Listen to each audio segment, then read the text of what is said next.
বিসমিল্লাহির রহমানির রহিম। সবাইকে স্বাগত জানাচ্ছি ভিসা প্রফেসরের আজকের এই ভিডিওতে। আশা করছি সবাই ভালো আছেন এবং সুস্থ আছেন।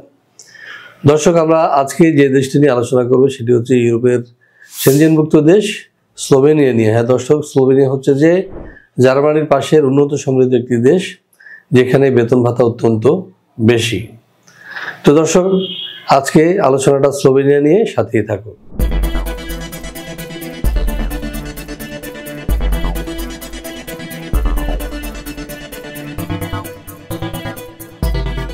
দর্শক, স্লোভেনিয়া কেমন দেশ চলুন প্রথমেই জেনে আসি, তারপর হবে বাকি কথা।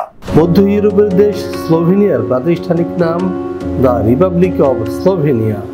এর পশ্চিমে রয়েছে ইতালি, উত্তরে অস্ট্রিয়া, উত্তর পূর্বে হাঙ্গেরি, দক্ষিণ পূর্বে ক্রোয়েশিয়া এবং দক্ষিণ পশ্চিমে আড্রিয়াটিক সাগর। স্লোভেনিয়া পাহাড় ও বন সমৃদ্ধ একটি দেশ। মোট আয়তন 20,771 বর্গ কিলোমিটার এবং জনসংখ্যা 2.1 মিলিয়ন। এর আগে এটি ছিল যুগোস্লাভিয়ার একটি অংশ। 1991 সালের 25 জুন সর্বপ্রথম কোনো রাষ্ট্র হিসেবে স্লোভেনিয়া যুগোস্লাভিয়ার জোট থেকে বের হয়ে আসে এবং নিজেদের স্বাধীন ও সার্বভৌম রাষ্ট্র হিসেবে ঘোষণা করে।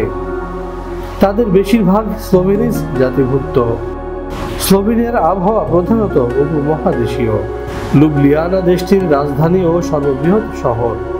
2002 সালে জরিপ মতে স্লোভেনিয়া মুসলমানের সংখ্যা 47,824, যা মোট জনসংখ্যার শতকরা 2.4 ভাগ।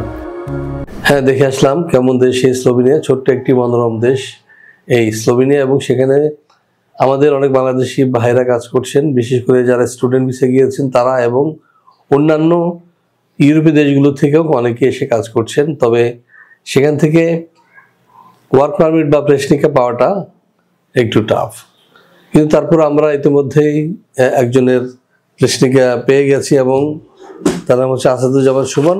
আপনারা দেখতে পাচ্ছেন সে কিছুদিন মধ্যেই ভারতে গিয়ে দাঁড়াবে ফিঙ্গার এবং বায়োমেট্রিক দেওয়ার জন্য। এরপরে তার 2 বছর টিআরসি কার্ড হয়ে যাবে এবং সেটি নিয়ে সে চলে যাবে স্লোভেনিয়ায়। দর্শক, আমরা চলুন জেনে আসি কি কি কাজ রয়েছে স্লোভেনিয়া। ইউরোপের সেনজেনভুক্ত দেশসমূহে যেতে চাইলে অনেকের কাছে প্রথম পছন্দ স্লোভেনিয়া, কেননা এখনো এখানে খুব বেশি বাইরের মানুষ নেই। স্লোভেনিয়ার ইমিগ্রেশন পলিসি দীর্ঘমেয়াদে যারা দেশটিতে বসবাস করতে চান তাদের জন্য আদর্শ। স্লোভেনিয়ার ভিসার সাথেই পাওয়া যায় 2 বছরের টিআরসি। সেই সঙ্গে যদি এই 5 বছর ফুল টাইম কাজ করার অভিজ্ঞতা থাকে তাহলে তিনি পাবেন স্লোভেনিয়ার পার্মানেন্ট রেসিডেন্ট কার্ড। স্লোভেনিয়ার বর্তমানে কাজের সুযোগ রয়েছে কনস্ট্রাকশন, ফ্যাক্টরি, অ্যাগ্রোভেজ ফ্যাক্টরি প্রভৃতি। দর্শক, এখন আমরা যেটি জানবো সেটা হচ্ছে এই ধরনের কাজ করলে আপনারা কত টাকা বেতন পেতে পারেন বা কি কি সুযোগ সুবিধা রয়েছে। চলুন জেনে আসি আরো একটি প্রতিবেদন থেকে। এখানে যে কোনো কাজের ন্যূনতম বেতন 1,20,000 থেকে 1,30,000। বেশিরভাগ কোম্পানি থাকার ব্যবস্থা দিচ্ছে একেবারে ফ্রি। কোনো কোনো কোম্পানি দিচ্ছে ফুড অ্যালাউন্স। এছাড়াও পাওয়া যাবে স্লোভেনিয়ার শ্রম আইন অনুযায়ী সুযোগ সুবিধা।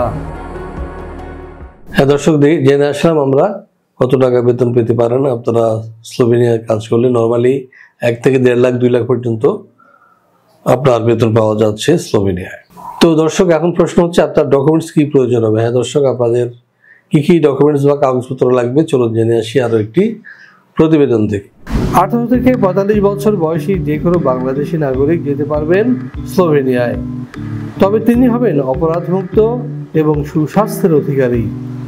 স্লোভেনিয়ার ওয়ার্ক পারমিট ভিসা পেতে আপনার প্রয়োজন হবে ছবি, পাসপোর্ট, এনআইডি, জন্ম নিবন্ধন, শিক্ষাগত যোগ্যতা সনদ, কাজের অভিজ্ঞতা সনদ, সিভি অথবা বায়োডাটা। ইংরেজির পাশাপাশি যদি স্লোভাক ভাষা জানা থাকে তাহলে আপনার ভিসা ঠেকায় কে।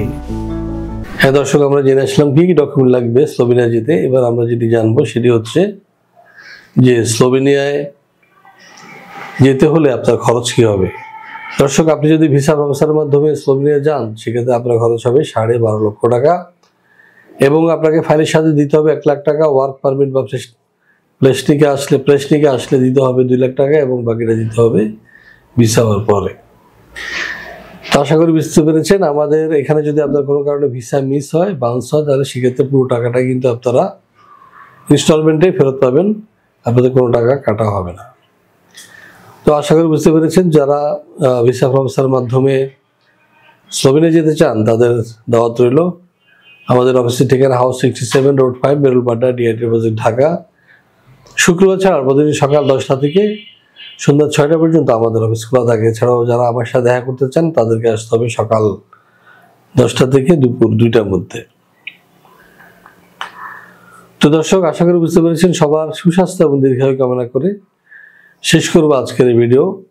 ভালো থাকবেন, সুস্থ থাকবেন এবং নিরাপদে থাকবেন এবং অবশ্যই আমাদের চ্যানেলটি সাবস্ক্রাইব করবেন। এই আশা রেখে শেষ করবো আজকের এই ভিডিও। আল্লাহ হাফেজ।